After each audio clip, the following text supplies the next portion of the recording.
All right, here we are. Welcome into the sports room. Today's Friday. We've had an entire week off. We didn't do a show on Monday because Monday was Christmas. And so we are back after an entire week. And as you can see, everybody sitting on your computer watching this video, you are finally witnessing what Darius Biggen Matthews looks like IRL. Darius, say hello to all the people. What's happening, everybody? I'm finally on the camera, and it's the worst day possible because I'm not wearing any sports memorabilia. Derek is out. He is doing things that are clearly more important than this show. And so he is gone and missing in action today. So we had Darius fill in chair today. How's it feel, big man? It feels good. I feel special.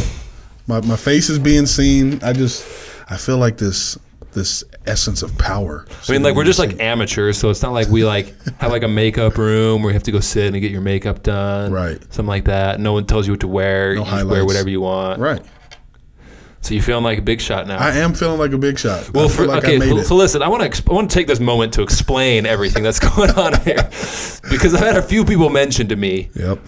Why isn't the black guy on camera? Why isn't he on camera? So this is why. Let me explain to you why right now. So when me and Derek initially decided that we wanted to put something together like this, we, in conversations with each other, were like, you know what, let's like hire some people who would just want to come help out. It'll be like, what, 5 hours a week, maybe, just to come help us kind of produce the show, bounce ideas off. But ultimately, it would just be me and him talking. And that was the initial plan. Right. So we put out an ad on Indeed. We had a lot of responses. We interviewed a lot of people and ended up hiring Darius. Now, in my interviews with him, and in getting to know him, and then even in the early on production meetings, it was pretty clear that he needed to have a voice in the show. Me and Derek both agreed that he was smart and was able to really talk about these things with a lot of confidence and fluidity, and so we were like, you know, he needs to have a mic. And so kind of late on in the process, we were like, okay, we got to get this guy a mic, but we hadn't planned on having 3 people sitting at this area. Right. And so we have a separate table right here, which isn't on the camera, which is where Darius sits with his mic, and he's got a computer. Yep. He's got a Black Panther action figure along with a Ray Lewis action figure, and then a Shaq bobblehead and a Dwight Freeney bobblehead. Mm-hmm. And then eventually, the plan is to have a camera on him and to cut that up and put that in the video. We just haven't gotten to that point yet. Right. But no, we are not shunning the black person off to his corner of the room. That is not what happened at all. All lies. I've had a lot of people say stuff like that to me. That is not true. That is not what happened. In fact, it's the opposite. We found out that how great he was and that he needed to have a voice. And we had to make do with what we could. I feel so that is why now. Darius is not on camera, but in the future will be. But the plan was always to be if either Derek or I couldn't be here, then to have Darius fill in either of our chairs. Right. Which is why he is here today. Dude, how was your Christmas? My Christmas was good, man. I got everything I wanted. I only wanted one thing. Which was? A coat with a fur hood. And you got that? And I got it. And it's white. So I kind of look like Okay, so why fur hood? Well, I'm going to be honest. I thought fur hoods was like a girl thing. You know, and I've got those comments before. But it's something about that fur hood, man. It's swaggy. You know, we talked about P. Diddy 2 weeks ago. Yeah. And I don't know. All I'm saying is I went shopping with my girlfriend like a month ago, and she was like, all I want is a coat with a fur hood. See? She's like, I want some fur around the hood. And now so I just had predetermined in my mind that was kind of a girl thing. You trying to call me a girl, Bubba? Just a little bit, but it's whatever. It's whatever. We have a slam pack show. This is our last show. Yep. I assume we're going to do a show on Monday, New Year's Day. Right. We'll have to try and do that as early as possible because the Rose Bowl starts at 3 o'clock. Mountain Standard Time, which is what we are. But this is our last show before all the New Year's 6 bowls kick off. We're going to do our picks. And there is a brand new punishment on the line. Yes. And that will be to come. Our last punishment was that I had to wear that red dress. I wore a dress up here the entire show for losing the conference championship weekend picks. That was a beautiful dress. And so there is a new punishment. We'll be making picks later. Also, Darius has compiled a list of the biggest chokes of the year. Everyone's doing best sports memories of the year, favorite best athletes of the year. We want to kind of break the mold and not be part of this robot, this system that is the rest of sports media. So what we're doing is we're going to do the 5 biggest chokes of the year. Yep. Darius has his list ready. I have not seen this list. Nope. And so he's got his 5 biggest chokes of the year. That'll be coming up at the end of the show. But let's get started. We're going to do 2-minute drill also in just a second. But I wanted to ask you, someone as hip as you are. I know I sound 50 when I say that, but someone as in tune to the culture as you are. This is obviously our last show of 2017. Right. It's only our 9th show overall, if I'm not mistaken, but it's the last show of 2017. Season 1. Season 1, if you will. Can you tell me, Darius Matthews, the 3 most streamed songs on Spotify in 2017? In 2017. Just in this last year. And it's all genres. All genres, any kind of music. Oh, my goodness. I'm going to have to say Kendrick Lamar, Humble, for sure. Man.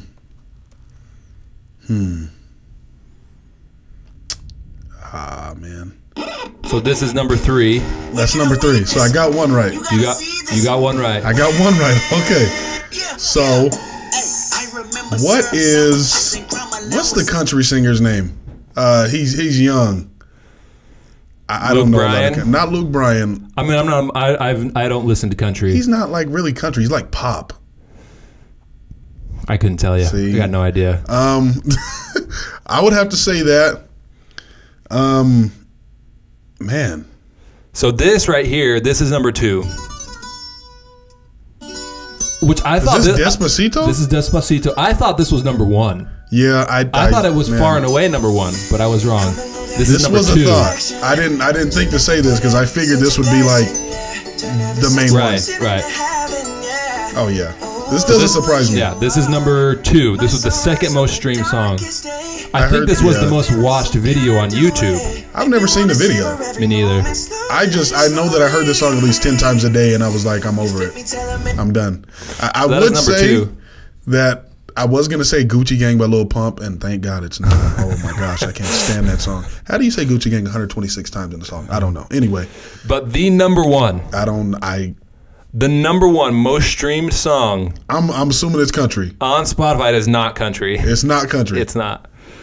The number 1 most streamed song on Spotify in 2017. I was surprised. I'm not going to lie. I was surprised. Really? This is the number 1 most streamed song on Spotify in the year 2017. It doesn't surprise me because when I was working at Radio Dixie, this song was on the radio on repeat. Does not surprise me. I mean, I knew it was popular, but I figured that Despacito would be the most popular, the most listened to song because of the Latin American reach of the song. Right. Even though that song kind of has like the style is somewhat similar. But I don't know. Ed Sheeran. That is Ed Sheeran. Shape of Your Body, I want to say. Is that right? Tweet at me and let me know if that's right. I got one right. I feel good about that. Yeah, you did good. You got the first one right. It was Humble by Kendrick Lamar, and then we had Despacito, which is Justin Bieber and Luis Fonsi, and then number 1, Ed Sheeran, Shape of Your Body. Ed Sheeran. I did not know Ed Sheeran sang that song. Yeah, I mean, I didn't either. He doesn't even have the look for that song. Like in the last 2-3 years has really gone like to this next level superstar status in the world. Definitely. Anyway, just thought that would be fun to do. Oh, definitely. So now let's move in. Let's get started with some sports here. We're going to do a 2-minute drill and kind of go through, for those of you who are listening or maybe watching for the first time, 2-minute drill is a segment that we do sometimes at the beginning of our shows to kind of get through as many of the biggest headlines in the sporting world as we can. Right. It's called 2-minute drill. It takes usually longer than 2 minutes, but we just call it a 2-minute drill to signify that we're going quick. Overtime. So 2-minute drill. First thing on the list. Last night, Celtics, Rockets. Okay, Rockets blow a 26-point lead. Yeah. 26-point lead. Coming down to the last couple possessions, James Harden has 2 offensive fouls called on him in consecutive possessions, both on inbounds. Yep. Celtics capitalized and win the game by 1 point. I loved every minute of it. I loved every minute of seeing James Harden squirm for getting 2 fouls called on him because they call fouls for him all day long. And I think it's the curse of the king. I think LeBron James put a hex on him by complaining about him not getting the calls. Yeah, we had this conversation. We touched on this conversation, and I posted a video about it on our Twitter page about who got more calls, LeBron or Harden. And I think it was kind of consensus that it was Harden. James Harden. And look, he got up after the game and started complaining. There were only 2 refs. One of the refs, which I thought was hilarious, got hurt in warm-ups. I just when I heard that, I know it's rude because he got hurt and he's an older man. Okay, how does it happen? But I thought I just couldn't help but giggle. I was like, he got hurt in warm-ups. I mean, what do refs do to warm up? Yeah, what does a ref they do? Kind of like jog back and forth. I don't know, but apparently he like strained some kind of back muscle. So there were only 2 refs. And James Harden gets up there and complains about this and that, how there were only 2 refs, and that he had his hands all over me, and there's grabbing and pulling and whatever else. Look, man, anytime we don't succeed, I've said this on this show before, I'm going to say it again. Anytime we don't succeed, we're always looking to blame someone else. Always. Okay, we never wanted to blame ourselves. James didn't want to admire or acknowledge the fact that they had given up a 26-point lead. Right. All he wanted to talk about was how the last 2 possessions. One of them I thought was a good call. The first one I thought was a good call. The second one was closer, but he did extend the arm. And did Marcus Smart flop? Yes. But that doesn't mean it wasn't a foul. Man, that dude is a mental tormentor. Yeah. That's what he is. And, I saw several people, not the least of which was Stephen A. Smith, talking about how you can't make calls like that in that situation. Look, I don't care what the situation is. Fouls are fouls. Fouls are fouls. And if it's not, then don't call it. He called it a foul. It didn't matter with the situation, 4th quarter, 2 seconds left, the fouls are fouls. So he called the foul. I have no problem with it. 0. I'm fine with it. All right, moving on in our 2-minute drill to topic number 2. This is an older story, but because we only do our shows Monday and Friday, sometimes we miss things throughout the week, and we would be much maligned not to mention it. James Harrison was claimed off waivers by none other than the Fighting Bill Belichick, the New England Patriots. Any other team. James Harrison, I believe, is 39. 39. Signed a 2-year extension in the offseason with the Steelers. Has only played 40 snaps this year.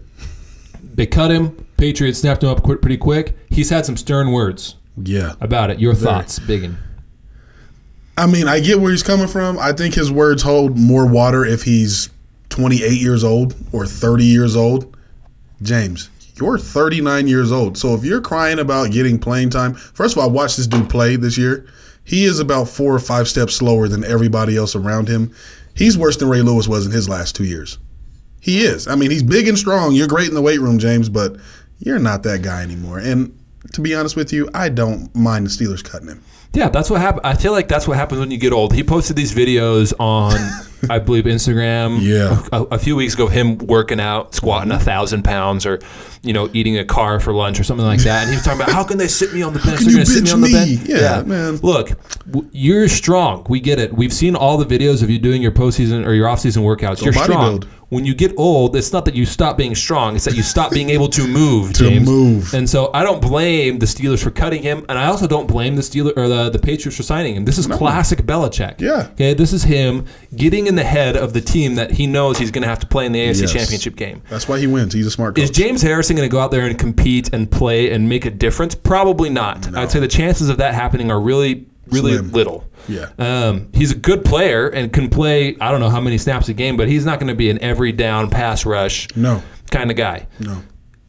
This is completely mental. This is completely psyche. Yeah. That's all that this is. He's this is a mental chess move. Yes. And I mean, look, he's winning it, and you know why and how he's winning it is the fact that everybody is talking about this. Yep. And so, advantage Patriots. Yeah. I don't know if they needed much more of an advantage. They got the greatest of all time playing quarterback. They're going to be at home. Yep. And now they have this sort of mental or psychological advantage over the Steelers. You know it's going to get chippy, though. It's going to be a chippy game. For sure. If he sees the field out there, it's ugly. It's going to get ugly. He might go after Mike Tomlin. I don't know. He just might. He might. I wouldn't be surprised. He's a scary guy. That's why his name's Debo. Dude, he is. If you've never seen Friday, watch Friday. He is so intimidating. Scary man. Yeah. All right, moving on to the last topic of our 2-minute drill. We'll go into other things. Baker Mayfield, Heisman Trophy winning quarterback at Oklahoma, getting ready to play in the college football playoff on January 1st in the Rose Bowl, is practicing but is reportedly sick. Has been a full participant in practice but has not participated in any other event that Oklahoma has done. Are you worried about this? Should we be worried about this, you think? I'm not worried unless I know how sick he is. Now, if he's Jordan flu game sick, I'm like, okay, I'm a little worried for Baker because Baker's not Michael Jordan. But I feel like he might just have a head cold, and competitors get over that stuff, and I think he'll be all right. I'm not worried just yet. Yeah, I'm not worried about him either. I don't think being sick is something that's going to stop a competitor as fierce as he is. Not at all. But it is worrisome that he will. I'm 100% sure that he will play. Yeah, he's playing. But if you're sick, if you've been sick, I don't know what he's got. I don't know if he's got the flu, been throwing up. If he's been throwing up and been had the stomach bug, then his stomach's not going to be quite right. Right. Usually when you have sicknesses like that, it's your hydration that becomes a problem. And so the physicality of the game was something that you need to look at with him being sick. And Georgia's physical. Yeah. They probably the most physical team in the country. I'd agree. On both sides of the ball. I'd agree. And so I don't know. He's going to play. Right. But I think the biggest concern is how does this being sick affect his play? Right. And what is he going to do to offset that? Anyway, that is the end of our 2-minute drill. I believe that took about 6 minutes like it usually does. So let's move on. Let's stick with college football. I teased in the open that we were going to make our picks for the New Year's Six bowl games and that a punishment was going to be on the line. Right. And let me mention this right now. Derek, who's not here today, has no idea what the punishment is. He has, by being a part of this show, has tacitly agreed to participating in this punishment. Yep. Because when I said the dress, when I suggested that we use the dress as a punishment, I didn't think that was that bad. I didn't either. I just thought, you have to wear something. We're not having to eat something we don't like or spend money on anything or whatever. I just thought, it's just embarrassing. Right. The punishment that Biggen and I had put in place for this one, there is pain on the line. I better not lose. That's all I'm saying. So the punishment for whoever comes in last in our picks, our room the sports room, right? The room that we film this show in is 14 feet wide.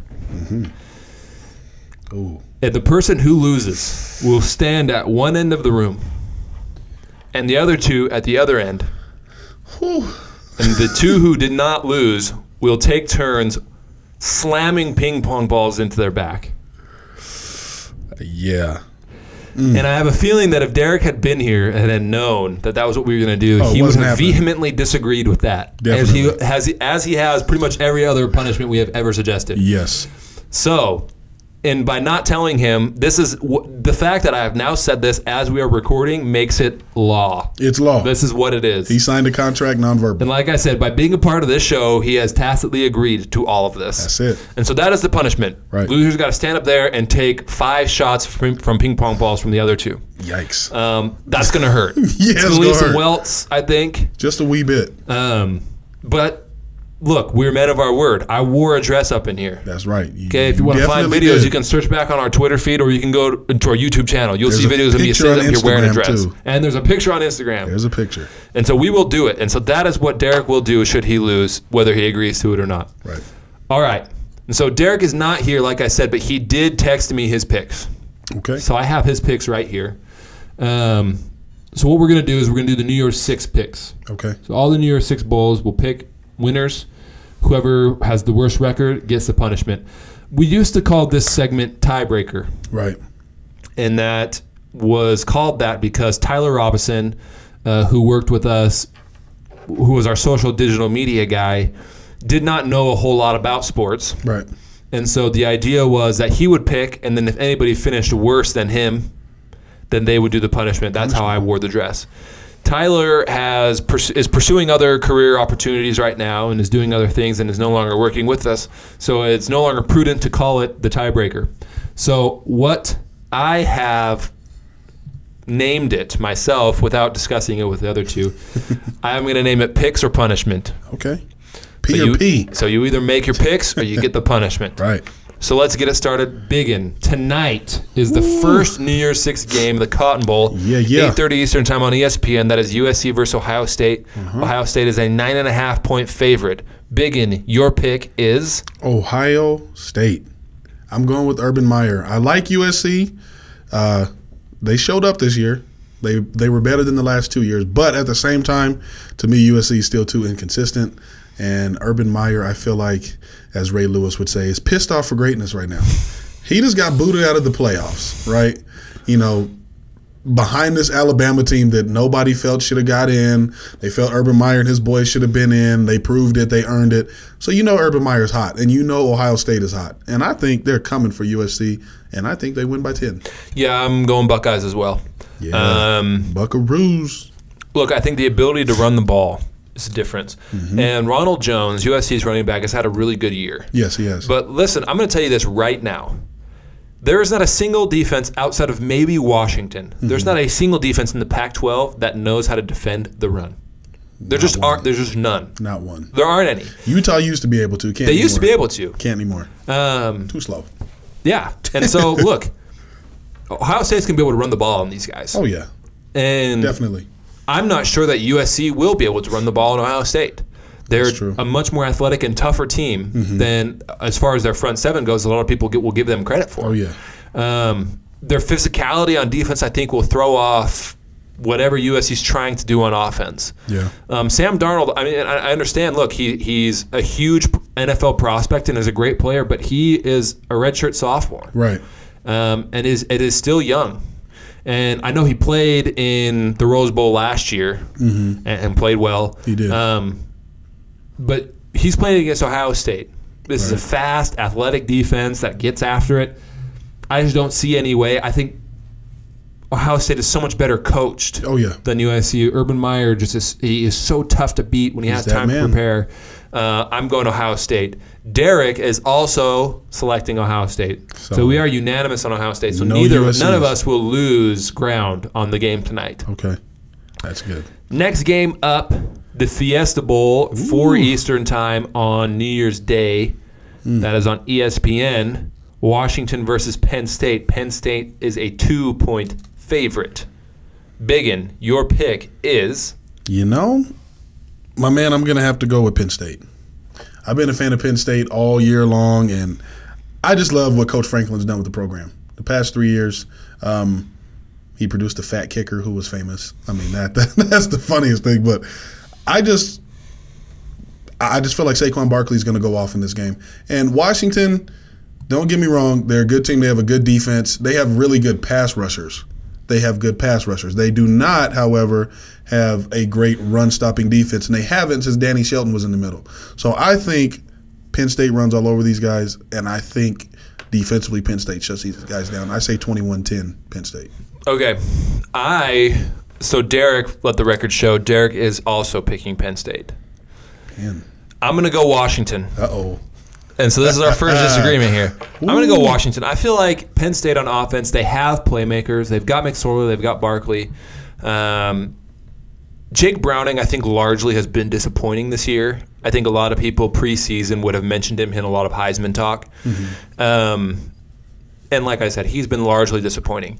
But they've really put it together the last couple weeks. Right. And like you said, the defense is good, but it's not what it has been. Right. What I'm worried about with Penn State is the one dimension of their team. And I've said over and over again, and I think time has proved this to be true, that when you depend on one player as much as they depend on Saquon Barkley for production, that's a recipe for failure in big games like this.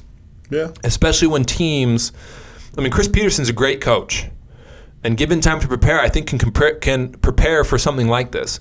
If you look back on all these great Alabama teams that we've seen, they have never depended on one player. Right. They've had a slew of running backs that have been great. They've had quarterbacks that have been able to move. They've had receivers, and then they play collectively great team defense. I just feel like with Penn State solely depending on Saquon Barkley, and in games where he has been shut down, they have not performed. They haven't performed at all. And so I think I'm banking on Washington's ability to do that. Right. And I'm going to go with Washington. And so that is our first disagreement there. I'm putting my head out, sticking my neck on the line for that one. That's a valid argument. Neck is in the guillotine. Okay, moving on to the next one. It is the Orange Bowl. And that is 8 Eastern on ESPN on New Year's Eve, I believe. That is Wisconsin versus Miami. Wisconsin is a 4.5-point favorite. Your pick, Biggen. This is a tough one. This has been hard for me to decide. I sat and thought about this one for a long time. I'm still thinking about this one. Wisconsin can run the ball. Their defense, in that last game they played, I was not all too impressed. Their defense looked slow. They were big, but they looked slow, and they looked not as athletic as the opposition. Miami, on the other hand, looked like a completely non-deserving top-ranked team. Like fakers. They're like fakers. They were imposters. And let's just be honest, quarterback, he is too inconsistent in Miami. But I love Miami's defense, so I'm going to stick my neck out on the line here, and I'm going to say Miami comes out on top. I'm going to agree with you. I think speed versus strength, I think speed kills in situations like this. And we saw that happen when Ohio State played Wisconsin in the Big Ten championship game. Yep. Just athletically, Wisconsin could not match up with the playmakers that Ohio State had on offense when they spread the guys out really wide, when they got running backs out into space and one-on-one coverage with linebackers. It just wasn't close. No, not at all. They just were not quick enough or athletic enough to compete. And Miami is no less athletic than Ohio State, probably more so on offense. I would agree. They've got just as much speed and quickness and talent out there. Obviously, Malik Rozier is the wild card. Rozier He's been benched this year. Card. He's been so up and down and sporadic. You never know which one you're going to get. Right. But if he can play well at all, I think that they can win this game. And look, as far as defense goes for Miami, when they played Notre Dame earlier this year, they look like Notre Dame was kind of the same team that Wisconsin is. They were a very much a run-first team with a really dynamic and strong, powerful running back that gets behind this big, powerful offensive line, and they run the ball and then pass the ball off play action. And we saw what happened there. I mean, Josh Adams was basically shut down that game. The first half, Miami was flying around, locking it down. Brandon Wimbush could not throw the ball on them. And Alex Hornibrook's the same way. Right. And so I think they're going to use that same formula to win that game. Derek has picked Wisconsin. Really? So he is in the minority there, but he has picked the team that is the favorite. Okay. So that is another risk for you and I. I mean, that's kind of safe for him to do. So. All right, the last of the non-playoff New Year's Six bowl games is the Peach Bowl. That is New Year's Day, 12:30 p.m. Eastern Time on ESPN, and that is the undefeated UFC Golden Knights versus the Auburn Tigers. Auburn is a 9.5-point favorite. Whew. You know, I like these Golden Knights. I think that they are very underrated. I think they're a dangerous team. I think they're scary because of who their coach is. But at the same time, I'm sticking to my guns. I'm an SEC guy. I got to go with Auburn. I think Auburn rolls these guys. Yeah, I'm not going to lie. I don't see any way UCF wins this game. I really don't. I don't. I don't think that you can play defense as poorly as they do and beat good teams like this. Score points, Auburn, their ability to run the ball and kind of matriculate the ball down the field, as the saying goes, will limit the offensive possessions for UCF. And obviously their defense is big and strong in the pass rush and run stopping. And, you know, it's the SEC. Their corners are going to be as athletic as anybody in the country. This is my concern. So I'm taking Auburn. But my concern is that every once in a while, when you get a team in this position – This has happened before. It happened to Florida once. They lost to Louisville. It happened to Alabama. They lost to Utah. It happened again to Alabama. They lost to Oklahoma. It happened to Auburn last year. They lost to Oklahoma. When a team like this gets in a situation where they are disappointed to not be in the playoff, it was right there. They were one game, one win away from being in, and they weren't. Sometimes when they get in these bowl games like this, the intensity's not there. The hunger's not there. It's depleted. It's depleted. They're just not ready to play, and they lose. Like I said, 2008 Sugar Bowl, Utah beat Alabama after Alabama lost to Florida in the SEC championship game. Florida, I can't remember what year it was, probably 2011, 2012, lost to Louisville in the Sugar Bowl because they were disappointed to not be in the SEC championship game. This happens, okay? And against a team as talented as UCF is, that's dangerous. Very dangerous. And so I'm worried about that. What helps me feel a little bit better about that is that all the guys on UCF decide to open their mouth. And that's the last thing that you need to do. And so I'm kind of banking on that. But Auburn, I pick Auburn. I'm pretty sure Derek picked Auburn as well. Yes, Derek has picked the favorite in every game. Way to go, Derek. All right. No SEC team is going to go down and lose to a non-SEC team like UCF. They don't want to, especially if you're running your mouth. They're like, all right, here we go. Started it. Totally agree. All right. let's get into the 2 playoff games right now. Yeah, money time. So the Rose Bowl, that is 5 Eastern time on ESPN. That is Oklahoma versus Georgia. Now listen to this. Georgia is a 2.5-point favorite, which I kind of raised my eyebrow at that a little bit. I was like, That's because a lot of people are talking about how Oklahoma. I've heard a lot of people say that they're the best team in the country, probably with the best player in the country on their team. Yeah. This is the Rose Bowl, the granddaddy of them all. Biggen. My pick is the Georgia Bulldogs. And I'm going with Georgia simply because of physicality and their hunger. And time of possession. I think time of possession is going to be huge for Georgia because let's be honest, you have probably the best gunslinger in college football. Yes, Sam Darnold and old boy from UCLA. They're good. But to me, Baker Mayfield is the best quarterback in college football right now. However, this Georgia defense is amazing and their offense is amazing. You have 3-headed beast back there in the backfield, including Evander Holyfield's son. He's very underrated. He's a third-string back and can get you 150 real quick. But my point being, and I'll toss it over, Oklahoma's defense is not consistent enough, and they're not very good. And that's where time of possession comes in for me. I think Georgia's going to control the clock. They're going to control the ball. They're going to drive. And you know how these SEC teams do. They're meticulous in the way that they run the ball.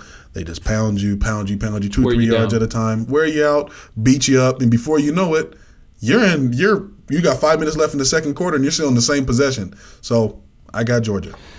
If Georgia comes out with any other game plan than that, they're going to lose. They're going to lose. If they try and play fast and play with tempo and do all these things on defense that are outside of their character, they're going to lose. Baker's coming. You can't take risks like that against players like Baker Mayfield who are so good and play with such a huge chip on their shoulder. Right. I mean, they're already motivated. Yeah. Okay, everyone, anytime you play an SEC team in a game of this magnitude, it's an added motivation for the non-SEC team. Is that there's this aura around SEC schools about how they're the best conference. They're the standard. Yeah, and so if Georgia comes out with any other game plan than that, they will lose. Oh yeah, I agree completely. I don't know what to do, man. I'm not kidding. I don't know what to do. Derek, let me see what Derek did. Derek picked Georgia. Okay. I'm nervous. Remember last time you went against Georgia? I know. Well, I also went against Oklahoma last time. That's true. And that's true. Both of those games ended up being blowouts. Yeah. And so, it's a tough one. I feel for you right now. All right, I'll go Georgia. You're gonna go Georgia? I think they proved to me that they can run the ball. Yeah. They can run the ball on anybody. You know, Auburn's defense is so big and strong and talented, and they were able to run the ball on them. And Jake Fromm was able to pass. Yeah, Fromm. And that was my biggest question about him. Also, concerned about Oklahoma is that they've been doing nothing. I mean, they've obviously been practicing and things and preparing, but in the last 3 weeks since the Big 12 championship game, they've heard nothing but people talking about how great they are. They're the best team out there. Yeah. The best player in the country on their team. The defense is getting better and playing well. In the words of Nick Saban, that is rat poison. Rat poison. And so that's concerning. Yeah. I think if nothing else. So I'm going to go with Georgia. Definitely. In the Rose Bowl. And then the last of the New Year's Six games and the second of the playoff games is the Sugar Bowl. Yeah. The trilogy will be completed on New Year's night. Sugar Bowl, 8:45 Eastern, ESPN, Clemson versus Alabama. Clemson, the number 1 seed, Alabama, the 4. Alabama, the 3-point favorite. In your pick, Biggen. Believe it or not, I'm going against Alabama. I'm going with Clemson. Don't get me wrong. Jalen Hurts, to me, is the best athlete in college football right now. I think Lamar Jackson's a great athlete, but I think this kid is the best athlete. He's the strongest quarterback you'll ever see, probably come out of college football. He can run. When he has time, he can sit in the pocket, but let's be honest, he doesn't have to because they just run. I do like him, but I feel like this Alabama team is not the same dominant Alabama of the past 5 years. I believe they've lost an edge, and I believe they know they've lost an edge, but they're not, they have a good poker face. This Clemson team is hungry, and they have Alabama's number. They know that they are Alabama's kryptonite. And this defense for Clemson has been rocking all year long. I think all 4 of the defensive linemen up front have had at least 2 batted balls on the year. I know number 42, I should know his name, but he has the most on the season, and he's 6'2", 6'3". He's not huge, but he gets his hands up. They rush the passer well. They stop the run. And on offense, they're dangerous too. They don't have any freak breakout athletes, but they do their job. They're in the right position, and they get it done. And they're very efficient in what they do. So I think they're going to beat Alabama. I say they beat Alabama by 2 points. That's my final Okay, so pick. they're not going to cover. No. Okay. 2 points. That's it. That's it. Close game. All right. I'm going to agree with you. Yeah. I'm going to go with Clemson. And going Clemson. If any of you know me and Darius or have watched this show, it's pretty clear that me and Darius are SEC guys. Yes. Darius is a huge LSU fan. I'm a huge Florida Gators fan. We somehow managed to get along, but we're SEC people. And any chance that we'll have to take the side of the SEC, we're going to do that. For sure. But look, skin and blood is on the line here. Yeah. And I've thought that Clemson was the best team in the country most of the season. They kind of wavered in the middle. They had close games against Boston College and Florida State and whatnot. But I thought when they played in big games, when they've been healthy, they've been the best team in the country. Their defensive line has dominated games. Yes. They dominated the game against Auburn. Yes, they did. Specifically early on in the season. And they're going to force Jalen Hurts to beat them. They are. And I don't know if he can beat them throwing. No. He hasn't really shown that this year, I haven't thought. Well, especially when Ridley's in triple coverage. Who do you throw to? Right. You have no other weapons. I just don't think that he's really shown the ability that if they play a team like Clemson that has the ability to match up with them physically, where the running game might not get going as much as they would be comfortable with, is he going to be able to stand back in the pocket and beat you with his arm? And he has not really shown that this year, I don't think. This is the perfect game to do it. This is the perfect game to do it. He didn't do it last year. No. If you remember in the title game last year, I mean, it was Bo Scarborough running all over them, and then Jalen Hurts scored the go-ahead touchdown, but he scored it running. And so that's what they're going to do, and I just doubt that Jalen Hurts will be able to do that. And so I'm going with Clemson as well. Derek has picked Bama. Pick Bama. So he is different. So to summarize, Derek's picks are Ohio State, Penn State, Wisconsin, Bama, Georgia. Derek picked the favorite in every single game. In every game. Really creative and inventive thinking there from my co-host, Derek Crystal. I am going Ohio State, Washington, Miami, Auburn, Georgia, Clemson. And Biggen, you are going Ohio State, Penn State, Miami, Auburn, Georgia, Clemson. So you and I only were different on one. On one. Yep. Which was Penn State and Washington. Yep. This is going to be close. This is going to be pretty close. That game is going to have a lot riding on it, as is the Alabama-Clemson game. Now, is there a scenario where two people get pegged with? Well, let's talk about this. Let's decide this right now, because I have a feeling that we might get to, if not in this one, in the future, that we will get to a situation where there's a tie. There's a tie for the last place. I don't know. I would say, yeah. I think if they're tied at the bottom, they should both get it, and one person just takes turn. Hits 5 balls at them. What we better hope is that you and I don't lose, because Derek is a great ping pong player. Is he? Yeah. Oh man. And he won't miss. Yeah, I don't need that drama in if my we're life. lined up like that, he won't miss. That's what I would say. You agree? I agree. If you lose, if two people lose and they both got to take the shots. I mean, no rock, paper, scissors. No sudden death. No paper beats rock. Scissor beats paper. Let's do this. How about this? If there is a tie for last place, then the tiebreaker will be the national championship game. Oh. Which was a week from Monday, if I'm not mistaken. Yep. That's what I would say. I'm all for it. And I'm sure, Derek, do you agree with that? Yeah, okay, you agree with it? Okay. So that's what we'll do. If there is a tie for last place, then the national championship game will be the tiebreaker. But in that scenario, you would have to pick different teams, obviously. Right. Okay. And so we'll sink that boat when we come to it. All right, this is the Sports Room Show. Getting to our last segment of the day. This is the last show of 2017. We already played for you the 3 most streamed songs on Spotify. And now I'm going to let Biggen lead this segment. He is going to give us the list of the 5 biggest chokes of the year 2017. Yes. Like I said at the beginning, everyone's doing best sports moments, best sports memories of 2017.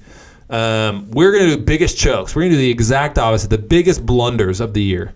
So, Biggen, why don't you go ahead and take the lead on this one if you don't mind. Are you ready for this? I'm ready. All right. Now, some of y'all might not agree with my list, but I feel like all of these were just, to me, ridiculous. I just couldn't fathom it. So coming in at number 5, easily could have been number 1 to me. So these are all interchangeable. These are interchangeable. I have to say the Houston Rockets against the San Antonio Spurs in this year's playoffs. NBA playoffs. And more specifically, the last game. James Harden only had 10 points. He was non-existent. I believe he had somewhere around 6 turnovers in that game too. The dude was not taking shots. He was afraid to take shots. He was acting like LeBron James and passing first. He wasn't James Harden. And he wasn't James Harden the game before that. He had one big game where he scored, I think, 41. But after that, it was like beardless James Harden, the guy that came off the bench for OKC.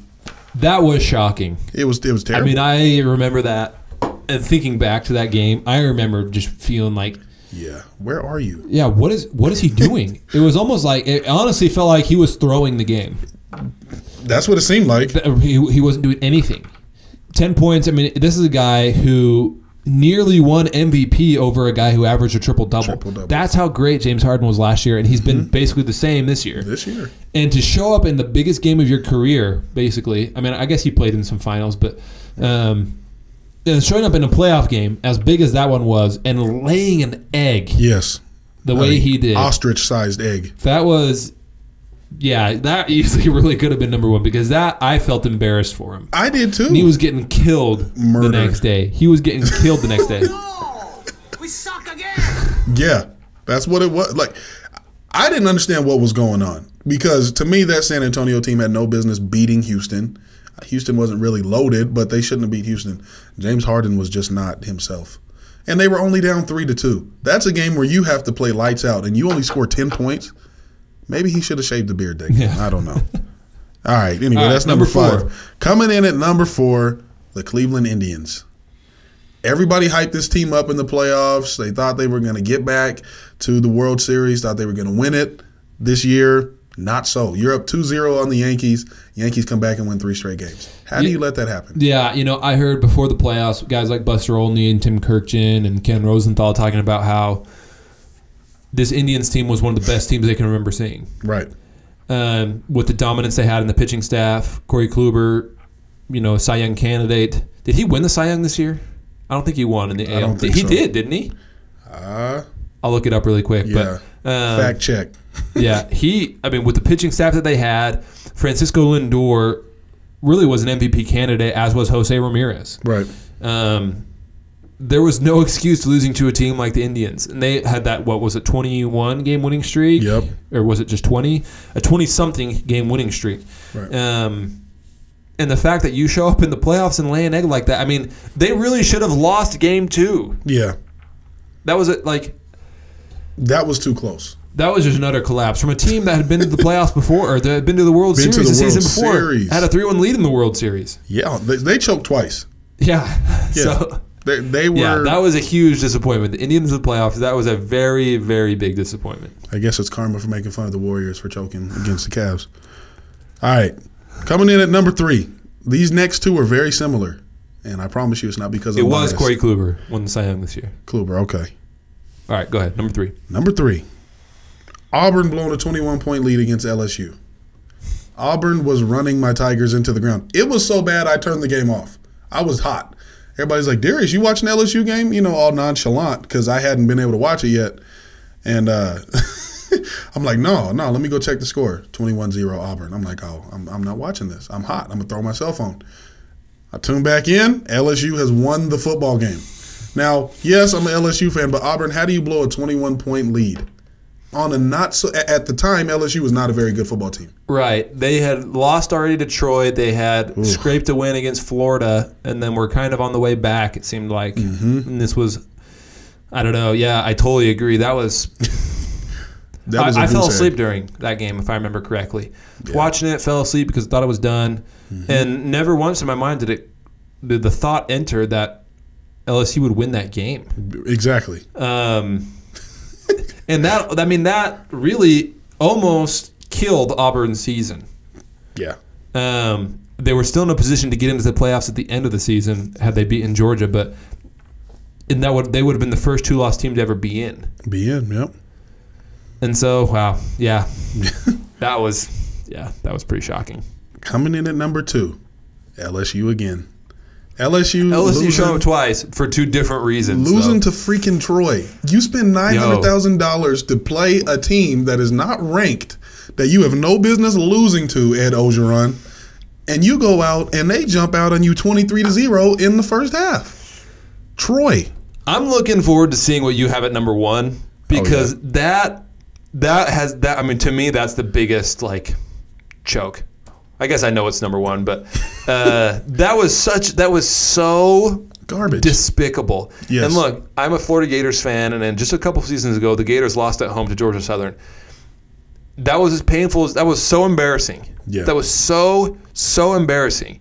I mean, it was to lose to Troy. And the funny thing is that after that game, man, anytime anybody wanted to talk about LSU, that got brought up. Yep. Even anytime anybody wanted to talk about Alabama, that got brought up because LSU was Alabama's best win. Right. And so, yeah, that was, oh my God. People still haven't let me forget it. Hey, Darius, you guys lost the Just a huge black eye. Yeah. Huge black eye on the season. Everything. Unbelievable. My uncle actually went to Troy. Really? Yes. I bet he was happy. Now he's the president of Standard Furniture. I mean, and everybody in Troy was happy. Yeah, oh yeah. The tweets were crazy. They trolled us bad. Yeah, dude, that was you spent money to get embarrassed, and we almost made a comeback. Seriously. We were down. I think we only lost by 3, but still to let Troy jump up 23-0. Come on, Tigers. That was not go Tigers. Awful, no awful, Tigers. awful, Neaux. No Tigers. All right, I already know what it is, but go ahead with number 1. Number 1 is the Atlanta Falcons blowing a 25-point lead in the Super Bowl. How does this happen? Why do you take your foot off the brake, off the gas against Tom Brady? You got to keep it going, dude. Yeah, I mean, totally agree. And listen, after that game, I remember in the post game, Dan Quinn and Matt Ryan, they were saying things like, everyone's asking questions. Why aren't you guys running the ball? Right. Why aren't you taking time off the clock? And basically their responses were, oh, that's not how we do things. That's not our system. That's not what we do. You know what I really hear there is, no, we're just too prideful to run the ball, bleed the clock, and win the game. That's all you had to do. They're talking about, oh, this is our system. This is how we play. Okay, let me ask you a question. What's the Patriots system? What's Alabama's system? Right. There is no system. There's only none. winning. Winning is the only system there is. And when you prioritize sticking to your system over doing what's best to win the game, that's when you just completely, I don't know. That was yeah. I was heartbroken. I'm not even a Falcons fan. I was too. I was broken up. Look, I'll tell you right now, Tom Brady is the greatest quarterback I've ever seen play. Yeah. This Patriots run that they've been on with Belichick is unprecedented and is legendary. It is. But I can't stand them. No. Ugh. And it pained me watching that game. Okay, Atlanta had 2 Gators starting on their defense, both rookies. Right. And I wanted them to win. Yeah. Bad. Oh yeah. And gosh. Yeah, that was so disappointing. I remember just sitting there at the end, how did this happen? What just happened? It was a blur. 1 minute they were up, 25-3, 25-0, whatever. 28-3. 28-3, and then before you know it, I'm eating wingers. Oh. Depressed. New England has the ball. Yeah. They're up. What's going on here? I was hot. Yeah, it was I lost a bet that night. I just sat there. I was just sitting there, and I was like, these guys, where's Eli Manning when you need him? Yeah, where is he? You know what I mean? It's I can't stand these guys. Where's the Giants defense? But I had to respect it. And, there were a lot of people talking about how that was the greatest game ever. No. That was the greatest comeback ever. Comeback, yes. But for 3 quarters of the game, it was pretty boring. Yeah, Atlanta. I don't remember much about it except for Robert Alford's pick 6. Yep. And Grady Jarrett eating Tom Brady all day. Yeah. I don't remember anything else about that game. That's it. Except for the comeback, which was 1 quarter and 1 drive in overtime. Garbage. And so, Yeah, Atlanta. That was garbage. That'll never go away.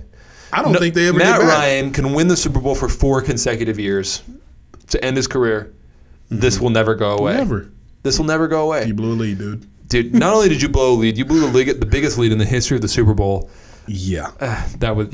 25 points. 2017 has been a crazy year, man. It's been a crazy year. It has been an upside-down year, and I'm glad it's almost over. 2018, come on. Come on with it. Let me tell you, can I get serious here? Can I get, sentimental on you for a second? Get sentimental, my brother. I'm going to be completely honest. One of the biggest things that I've learned in 2017 is how to listen to someone that I disagree with and enjoy listening to it. Mm-hmm. It's so easy to talk to someone, both in anything. In sports, sure. Right. I disagree with you on some things. I disagree with Derek on some things. And with a lot of people that I follow on social media, I listen to their shows and stuff like that, and then I just disagree with them. Right. And I've learned to find the good in listening to people who you disagree with. Mm. I'm such a big person for doing that, I think. No, huge, giant, beanstalk. But really, though, that's something that I feel like I've genuinely learned this year, is learning how to listen to someone that I disagree with politically, in sports, in philosophy, in religion, and whatever, and enjoy listening to that person, learning about their perspective, and understanding why they're wrong. Right. Basically, and learning about that, because, it's like, if I want to learn a little something, if I want to know what, Buddhists practice, right, I'm not going to ask a Catholic. I'm going to ask a Buddhist. Ask a Buddhist. And it's the same if I want to learn about,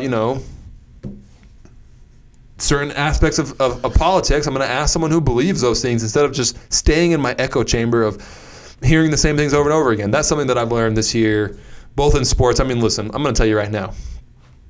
My least favorite show on ESPN on their radio lineup was Bomani Jones' show. Yeah. Bomani. I just didn't really like his attitude sometimes. Right. I don't know, and it just made it difficult to listen to. But I listened to it. Right. Because I value his perspective. Mm-hmm. Because we disagree on things. Right. And I want to hear what the other side of my arguments are.